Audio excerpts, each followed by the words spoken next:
With the Wii U now on the market, I think it's time to say goodbye and also pay tribute to the good old Wii.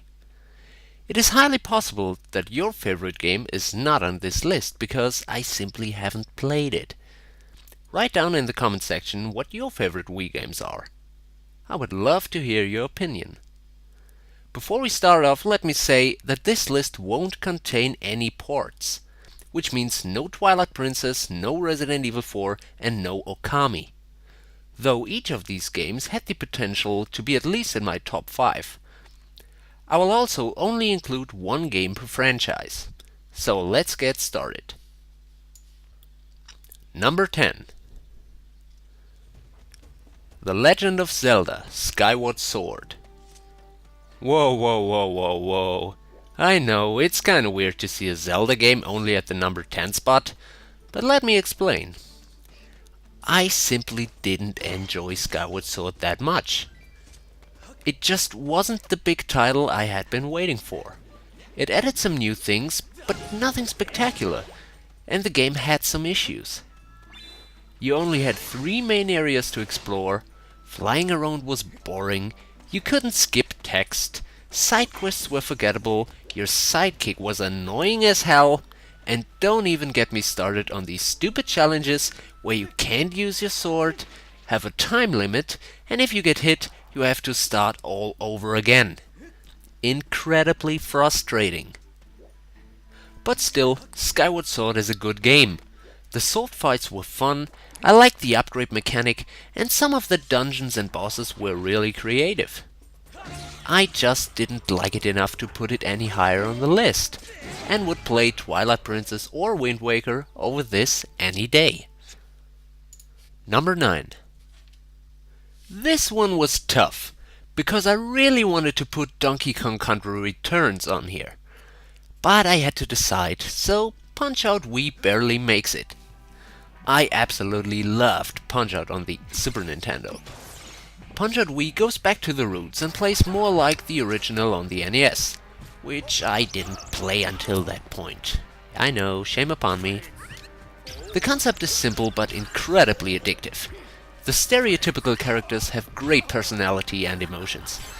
And the game was very challenging and just a lot of fun. Enough to make the number 9 spot.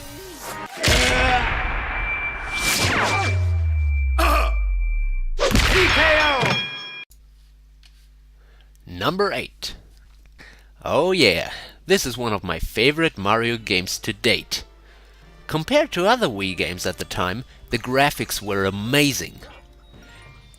And so was the music, especially in the fights against Bowser, which I used to play over and over and over again.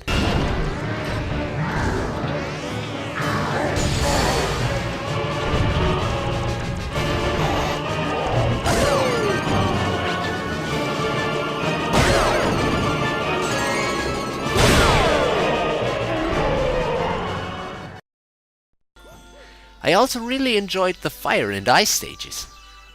Mario Galaxy is somewhat different, and I mean that in a very good way. Simple and fun 3D jump and run at its finest. So why isn't Mario Galaxy 2 on here? Because I haven't played it? Sorry.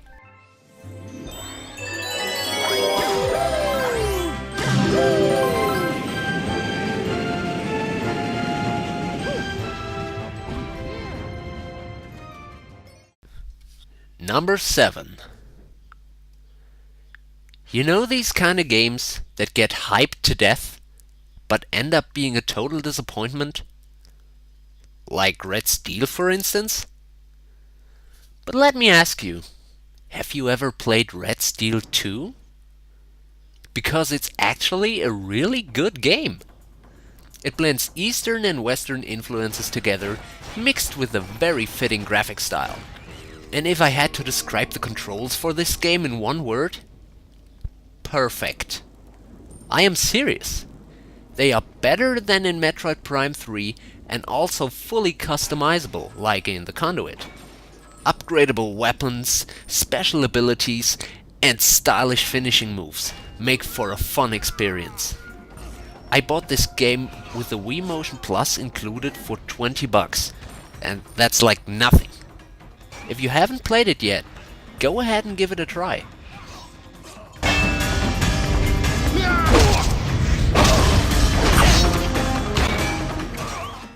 Number 6. Muramasa, the Demon Blade. Wow, this game is just beautiful. Everything has so much detail. Whoever said 2D games were dead? This game has intense action, huge bosses, different endings, and a very nice soundtrack. And though a certain internet celebrity made it very clear why the jump button should never be up, the jump button should not be up! Why can't it be one of the fucking buttons? in Muramasa it actually works pretty well. All you need is your D-pad for movement and one button for attack. It may have some slight RPG elements, like leveling up and such, but don't be mistaken, this is a pure action game. And a damn good one. Number 5. Pandoras Tower. I know that unfortunately this game never saw the light of day in the US, which is a shame, because Pandoras Tower really is an interesting title. You try to lift your girlfriend's curse and prevent her from turning into that. While you're improving your relationship, you also travel to the 13 towers and beat up monsters. Your trusty Oraculous chain does the job. Another good example of motion controls done right. You can whip your enemies, swing and throw them around, swing on objects, and even control elevators. I didn't quite get the story when I first played through the game, but once you unlock the best ending, it's incredibly satisfying. If you ever have a chance to get your hands on this, you should. Number 4. No More Heroes. How could I not include Suda51's screwed up masterpiece that is No More Heroes? As Travis Touchdown, you're aiming to be the #1 assassin. Why? So he can bang this certain hot chick just once. Fuckhead! Slicing through enemies with your beam katana is fun, the motion controls are implemented pretty well, and every boss fight is a highlight. The game also has a great sense of humor, and doesn't take itself too seriously, which is great. To be fair, the game does have some issues, but for me, No More Heroes is still one of the most entertaining experiences on the Wii. Number 3.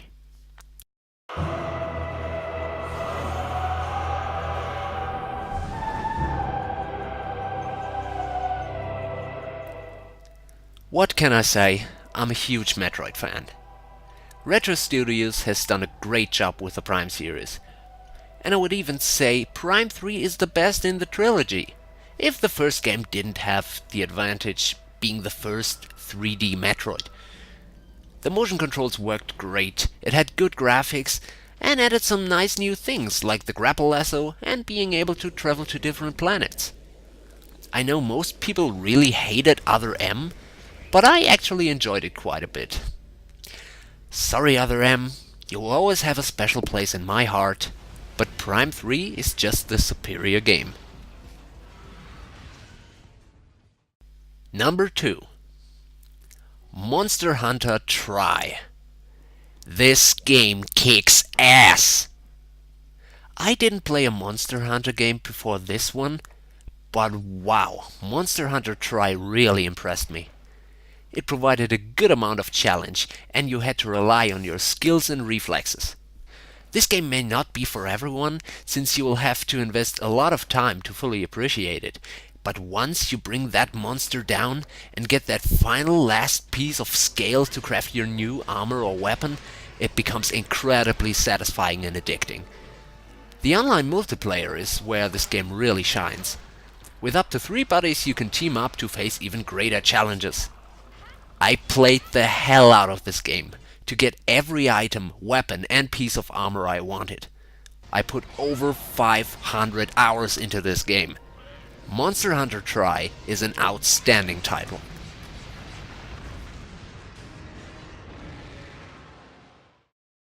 Number 1. Xenoblade Chronicles is not only one of my favorite Japanese RPGs, but I think it's the best game in the Wii's entire library. Some people will be like, yeah, this looks like PS2 graphics. And I kinda agree. I mean, when I first saw the character models, I was somewhat skeptical. But have you seen how freaking huge this game is? Every area will take hours to explore. And everything has so much detail. This all fits on a single Wii disc, which I didn't even think was possible. The fighting system is fresh and interesting. You can craft items and jewels, can connect different passive skills together, increase the relationship between characters by using them in battle, and every party member plays differently. There is an almost never-ending amount of side quests. You can change daytime and quick travel to areas you've already visited. I also like the fact that you actually get to see the armor your characters are currently wearing. And the game has Japanese voiceover. I love that. The soundtrack is outstanding. I mean, just listen to this.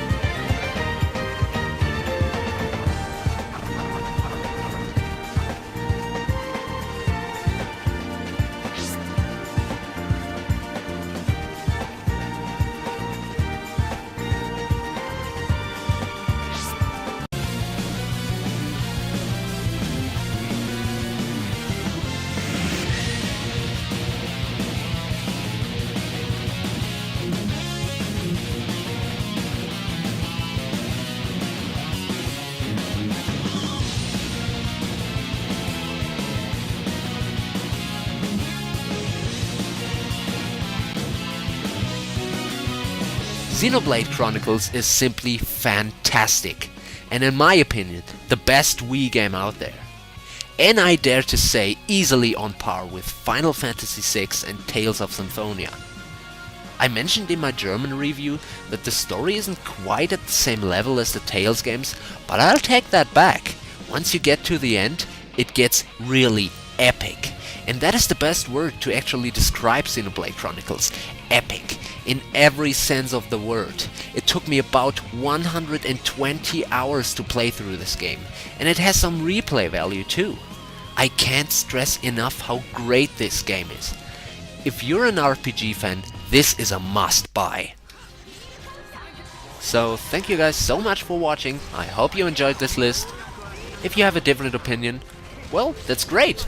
Write down in the comments what your favorite Wii games are. Until next time, take care.